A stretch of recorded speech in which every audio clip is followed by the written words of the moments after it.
A gente vai falar sobre esse assunto agora com o Rodrigo Carreiro, que é diretor da Alafia Lab, que é uma das empresas responsáveis pelo Observatório IA nas eleições. Rodrigo, boa noite, bem-vindo, que bom estar conosco aqui no Hora H. Boa noite a todos e todas.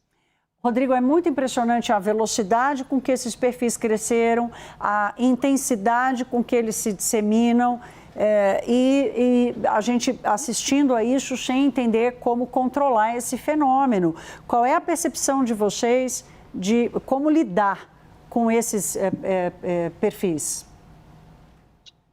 De fato, é uma novidade que já vem desde 2024, porém, como era uma eleição minoritária, o impacto menor, né? Nessa eleição, a gente já vem percebendo, desde o final do ano passado, início desse ano, um aumento gradativo dessas utilizações, e a gente não está falando exatamente de ser contra a utilização de inteligência artificial, mas a gente precisa avaliar os usos maliciosos que as pessoas fazem desses tipos de ferramentas, né? Então, o uso mais comum tem sido para confundir os eleitores na criação desses personagens que são fictícios, né, que não têm uma cara real, um rosto real. Então, há uma questão também jurídica aí por trás sobre como responsabilizar em casos de informações mentirosas, de ataques, de violência política, violência de gênero, por exemplo, né? Então, em muitos casos, o que a gente percebe é que isso favorece o discurso de ódio, a proliferação de violência política, né?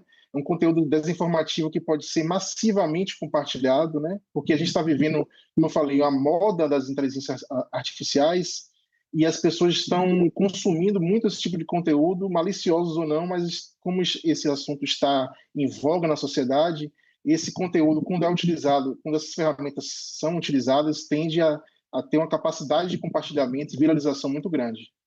Rodrigo, hoje o presidente Lula publicou 2 decretos com uma regulamentação da operação das redes sociais. Esse tipo de conteúdo, não sei se já deu tempo de você, estou te fazendo uma pergunta aqui, não sei se já deu tempo de você entender o alcance do decreto, das regras que foram impostas, mas você entende que o governo é capaz de criar ferramentas para tentar, de alguma forma, segurar, estancar esse processo desses avatares falsos?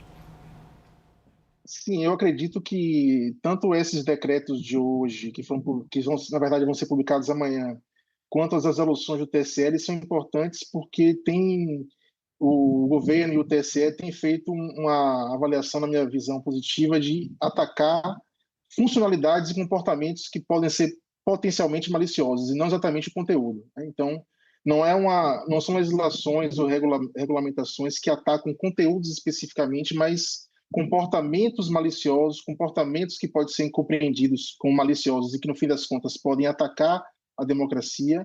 E, no caso dos decretos do governo federal, são funcionalidades e comportamentos que podem atacar mulheres, por exemplo, podem atacar crianças, como é o caso do ECA Digital. Então, a ideia é tentar entender como que essas ferramentas podem ser apropriadas de forma maliciosa pelas pessoas, né? Então, acredito que são caminhos importantes para atingir o problema. Agora, é claro que há uma questão muito importante sobre a fiscalização desses casos, principalmente, né, quando a gente está falando de eleições, né? O TSE tem realizado esforços muito grandes em tentar mapear esses conteúdos maliciosos, mapear esses comportamentos, como eu falei, mas há uma questão muito, muito importante ainda em análise, como é que o TSE vai conseguir fiscalizar isso, né? Porque o que a gente vê já em alguns casos esse ano, em que partidos, coligações, pré-candidatos entraram com processos judiciais para retirada de conteúdos no ar, e a gente pode estar criando, na verdade, no fim das contas, mais um vetor de guerra jurídica, né? Então, entre as candidaturas, né? Então, talvez isso seja inevitável, né? Porque o TSE, acredito eu, não tenha capacidade de fiscalizar todo o ambiente digital, que é imenso, é imensurável, na verdade, difícil identificar qual o universo dessas postagens. Então, essa é uma questão importante que fica no ar. Claro, e essa é uma dúvida que temos todos nós. Agora, para finalizar, Rodrigo, eu queria te ouvir. Ajuda se esses perfis fossem obrigados a usar, por exemplo, como a gente usou, uma sinalização bem intensa de que aquilo é conteúdo produzido por inteligência artificial?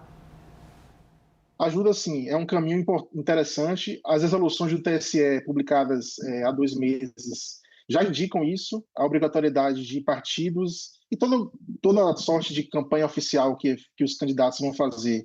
Eles precisam obrigatoriamente sinalizar que aquele conteúdo é feito por inteligência artificial, inclusive sinalizar que tipo de ferramenta foi utilizada, né? Então, assim, eu acredito que fiscalizar as campanhas oficiais é até mais simples, né? Porém, as campanhas já há muito tempo deixaram de ser ter apenas canais oficiais e passaram a ter canais estes oficiais de eleitores, de pessoas que votam ou que se identificam com candidatos. Então, essa fiscalização mais ampliada que é mais complicado de fazer.